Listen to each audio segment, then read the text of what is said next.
వాళ్ళు ఏడ్చే రోజు ఒకరోజు వస్తుంది. ఈ రోజు నువ్వు ఏడుస్తున్నావు, వాళ్ళు నవ్వుతున్నారు. ఒకరోజు వస్తుంది, నువ్వు నవ్వుతావు, వాళ్ళు ఏడుస్తారు.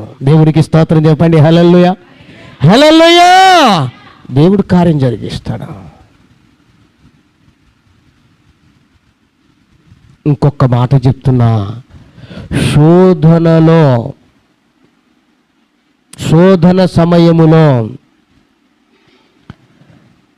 నిలబడలేని భక్తి, శోధన సమయములో నిలబడలేని విశ్వాసం, శోధన సమయములో నిలవని నీ నమ్మకం వ్యర్థం, వ్యర్థం, వ్యర్థం. అది వ్యర్థం, గుర్తుంచుకోండి. అప్పుడే నీ స్టామినా, నీ విశ్వాసం, నీ నమ్మకం, నీ సామర్థ్యం బయటపడేది అప్పుడే.